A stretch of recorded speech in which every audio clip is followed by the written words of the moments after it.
Hello दोस्तों, आज हम लोग पढ़ने जा रहे हैं बिहार बीटीसी अध्याय नंबर 9 गंदे जलों कल जल का निपटान। तो आज हम इस विज्ञान की किताब में पूरा अध्ययन करेंगे। एक कहानी है गोलू और उसके गोलू के बारे में।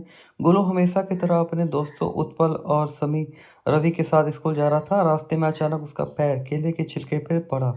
वो सड़क किनारे बह रही नाली में गिर गया। उसके सारे कपड़े गंदे हुए। रोते हुए कहने लगा, कैसे कैसे लोग हैं जो सड़क पर कचरा फेंकते हैं। उदास मन से वापस घर लौट गया। घर पर उसने अपने शरीर एवं कपड़े की सफाई की। दूसरे दिन वो स्कूल गया। अपने शिक्षक से कल की घटना के बारे में उसने बताया।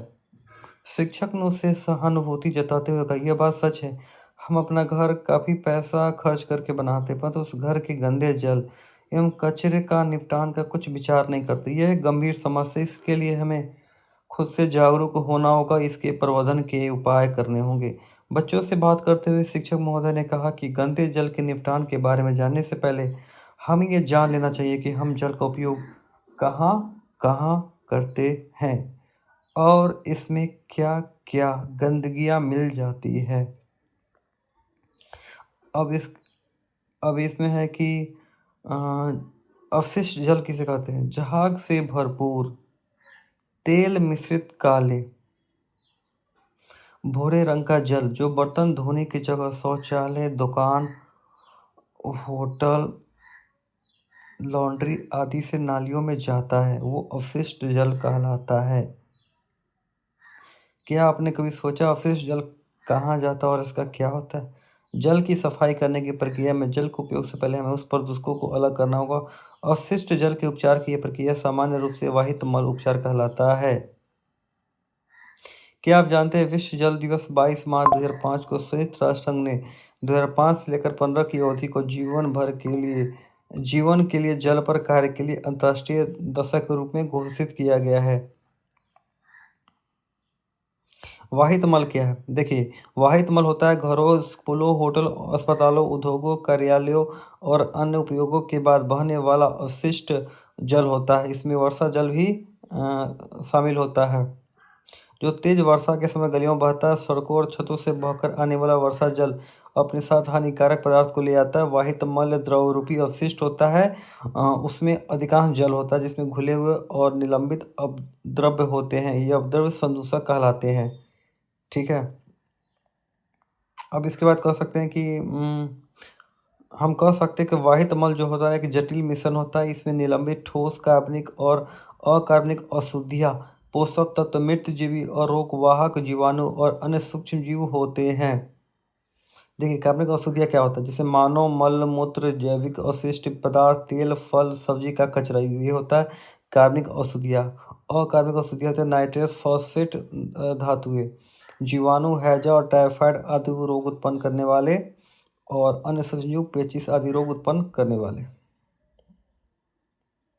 अगर दूषित जल का सही ढंग से निपटान नहीं किया गया तो सड़कों और अन्य स्थानों पर असावधानीपूर्वक फेंकी गई प्लास्टिक की थैलियाँ अक्सर बहकर नालियों में पहुंच जाती है। फलस्वरूप नाली अवरुद्ध हो जाती है, गंदा जल सड़क पर फैलने लगता है। खुली नालियों का दृश्य बहुत ही गंदा लगता है और वर्षा काल में ये तो स्थिति और खतरनाक हो जाती है। तब नालियाँ उमड़ने लगती है, उनका कचरा सड़क पर फैल जाता है। हमें कीचड़ से भरी सड़कों से अपना मार्ग ढूंढना पड़ता है। ठीक है। और ये जो सिचुएशन होती है ना, ये अत्यंत मतलब अनहेल्दी और वो कारक हो सकती है। सड़कों पर बिखरे कचरे और अवशिष्ट पदार्थ पर रोगवाहक मच्छर, मक्खियाँ और अन्य कीट पनपने लगते हैं। फलतः जल जनित बीमारियाँ उत्पन्न होने लगती है। अब देखिए, दूषित जल से होने वाली बीमारियों के नाम और लक्षण और कारण, उससे रोकथाम। एक बीमारी होता है दूषित जल से पेचिश होता है, इसको इंग्लिश में डिसेंट्री कहते हैं। और इसके लक्षण क्या होता है कि जब आपको पेचिश हो जाएगा ना, तो पेट में एक मड़ोर के साथ दस्त आएगा, पेट में दर्द होगा और पेट को दस्त होगा, बार बार आपको दस्त होगा। ठीक है, पेचिश होने की वजह से। इसका रीज़न है कि गंदा पानी का सेवन, आपने गंदा पानी पी लिया होगा, इस वजह से आपको पेचिश हो गया। और इसको रोकने का एक ही तरीका है कि आप हमेशा स्वच्छ पानी पीजिए। फिर आता है खुजली। इसमें क्या होता है, बदन खुजलाता है आपका। ठीक है। तो ये क्यों होता है, जब आप किसी गंदे पानी में नहा लेते हैं, जैसे आप तालाब पोखर में जाके बच्चे लोग जंप कर देते हैं ना, तो वो गंदे पानी होते हैं, तो उसमें नहा लेते हैं या गंदा कपड़ा पहन लेते हैं, तो उस वजह से ये समस्या आती है।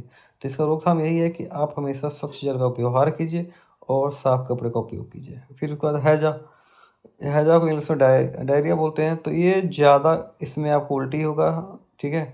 तो ये भी वही है, दूषित जल और भोजन के व्यवहार, दूषित हाथ से आप खाना खा लीजिएगा। जैसे क्रिकेट क्रिकेट खेल के आए, अलाओ मम्मी खाना खा लेते हैं, और फिर यहाँ से आपने खाना खा लिया, वही हाथ में गंदा लगा हुआ, आपने खाना खा लिया। वही सेम उपाय है इसका, स्वच्छ जल का व्यवहार कीजिए, खाने पीने को पूरा हाथ की सफाई कीजिए। फिर आता है पीलिया यानी जॉन्डिस। ये इसमें क्या होता है, आपका आँख, नाखून, पेशाब पीला हो जाएगा। ये क्यों होता है, ये जब आप गंदा पानी का सेवन कीजिएगा। इसके लिए आप स्वच्छ जल का प्रयोग कीजिए, नहीं होगा। मलेरिया, ये आपको सर्दी लगेगी, फिर बुखार आएगा, ये मलेरिया का लक्षण है। ये मादा एनफ्लूएंजा जो मच्छर होता है ना, वो उसके काटने से होता है। किसी भी जगह पानी का जमा हो तो उसको रोकिए, बेकार पानी को गड्ढे में गिराइए, ठीक है, जमा मत होने दीजिए, तो ये मच्छर वहाँ नहीं फैलेगा।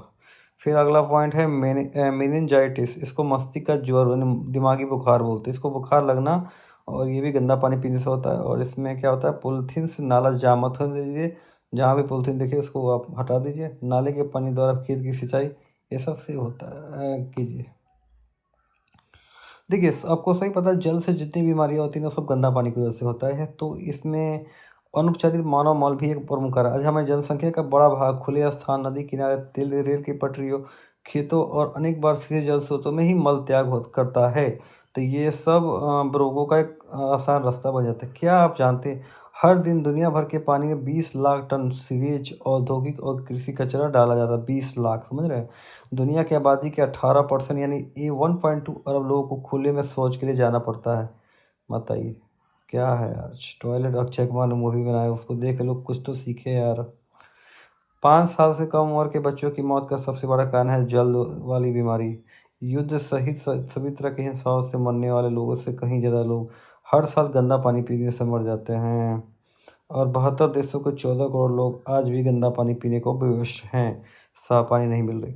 अब देखिए, मानव मल की निपटान की कोई अल्टरनेटिव सिस्टम तो होगी ना, वैकल्पिक व्यवस्था। तो आजकल सरकार भी या निजी संस्थाएं भी होती है ना, वो क्या है, मानव मल निपटान तंत्रों को बढ़ावा दिया जा रहा है। इसके लिए सेप्टिक टैंक, रासायनिक शौचालय, मोबाइल शौचालय, कंपोस्टिंग पेंट आदि बनाए जा रहे हैं। सेफ्टी टैंक उन स्थानों के लिए उपयुक्त है जहां मल वहन की व्यवस्था नहीं है, जैसे अस्पताल, अलग थलग बने भवन, 4 से 5 घरों के समूह। तो ये सब निपटाने की सुविधा दे रहे हैं। इन शौचालय से मलबंद नालियों से होता हुआ बायोगैस संयंत्र में चला जाता है, और उत्पन्न होने वाली बायोगैस का उपयोग ऊर्जा के स्रोत में भी कर लिया जाता है। ये एक काम से, एक तीर से दो निशाना। गाँव या कस्बों में अक्सर सेफ्टी शौचालय टंकी बनाई जाती है, जिसके अंतिम खाने के ऊपरी भाग से पाइप द्वारा जल सॉक पीट में लाया जाता है। इस प्रकार टंकी बड़ी गहरी और पक्की बनाई जाती है।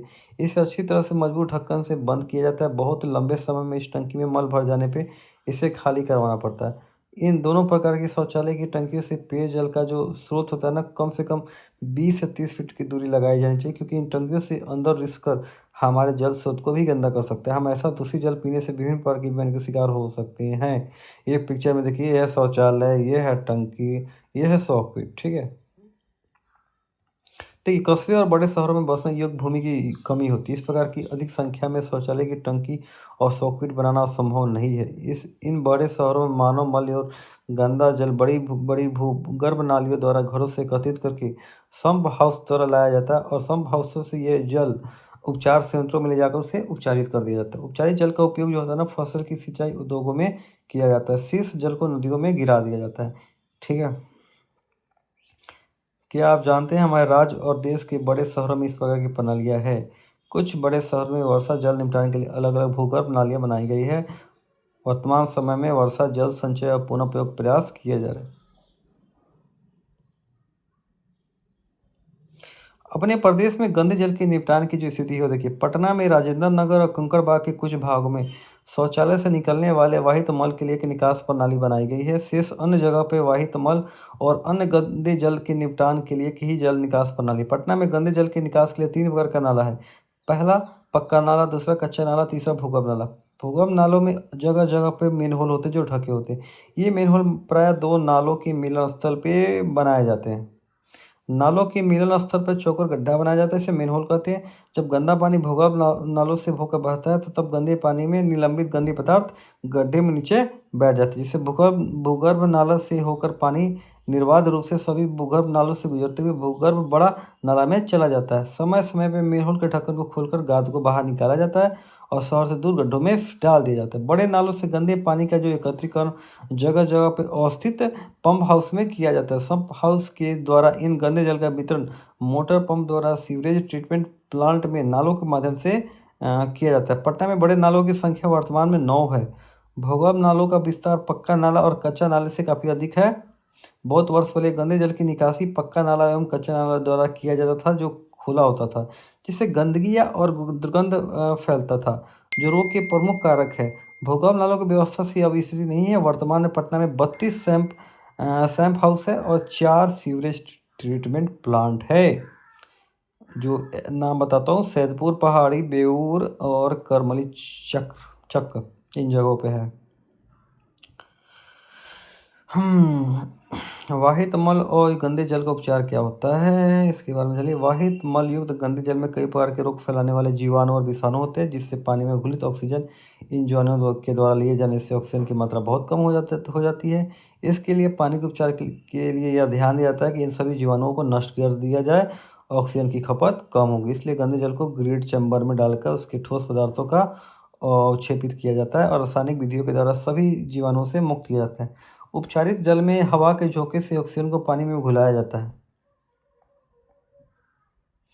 जिस संयंत्र में ऑक्सीजन को पानी में घुलाया उसे वातित लैगून कहते हैं। उपचारित जल का व्यवहार उद्योग में, कृषि में सिंचाई के लिए किया जाता है। प्रत्येक वाहित मल उपचार संयंत्र प्रतिदिन 10 लाख लीटर गंदे जल से ज़्यादा का उपचार करने की क्षमता रखता है।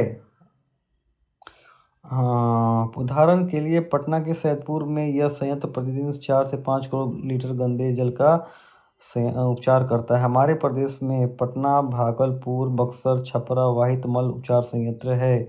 सरकार की योजना है प्रदेश के सभी क्षेत्रों में भूगर्भ नालों के साथ वाहित मल उपचार संयंत्र स्थापित किया जाए, ताकि सभी शहरी क्षेत्र गंदे जल से मुक्त हो सके और गंदे जल का सीधा निकास नदी में हो सके। अन्य क्षेत्रों या जिलों में वाहित मल उपचार संयंत्र नहीं होने के कारण नदियाँ गंदी हो रही हैं, जिससे कई प्रकार की बीमारियाँ फैल रही हैं, जिससे जलीय जंतु पे बुरा प्रभाव पड़ रहा है। ठीक है। तो ग्रामीण क्षेत्रों में गंदे जल और वाहित मल की निकासी के लिए प्रणाली विकसित नहीं हो सकी है, इसलिए गांव में बड़ा सा गड्ढा खोद कर उसकी चारों ओर ईंट का जालीदार दीवार बना दी जाता है और निचली सतह खुला छोड़ दिया जाता है, ऊपर से ढक्कन से ढक दिया जाता है। इस गड्ढे से एक पाइप जोड़कर शौचालय की सीट में लगा दिया जाता है और मानव मल उपयोग किए जाने वाले जल के साथ बहकर गड्ढे में आ जाता है, जहाँ निचली सतह और जालीदार दीवार द्वारा सोख लिया जाता है और मानव मल कम समय में खाद में बदल जाता है। अब आता है अवशिष्ट जल उपचार संयंत्र। जो पिक्चर में आप देख सकते हैं कैसे बने हुए छड़ से बने छन्ने। तो इसमें गोलू जानना चाहता है कि क्या दूषित जल को भी ठीक किया जा सकता है। तो दूषित जल को अवशिष्ट जल उपचार संयंत्र द्वारा उपचारित किया जाता है, जो निम्न है। अवशिष्ट जल के उपचार में भौतिक, रासायनिक और जैविक प्रक्रियाएं शामिल होती हैं, जो जल को दूषित करने वाली भौतिक, रासायनिक और जैविक द्रव्यों को अलग करने में सहायता करती है। सबसे पहले जैविक दूषित जल को क्या करते हैं, एक बार स्क्रीन से गुजारा जाता है। इससे दूषित जल में उपस्थित कपड़ों के टुकड़े, डिब्बे, प्लास्टिक के पैकेट, नैपकिन आदि जैसे बड़े साइज के संदूषक अलग हो जाते हैं, जो पिक्चर में आप देख सकते हो। अब वाहित अवशिष्ट जल को कंकड़ बालू अलग करने की टंकी में लाया जाता है। इस टंकी में अवशिष्ट जल को कम प्रवाह से छोड़ा जाता है, जिससे उसमें उपस्थित बालू, गिट्टी और कंकड़ पत्थर उसकी पेंदी में बैठ जाता है।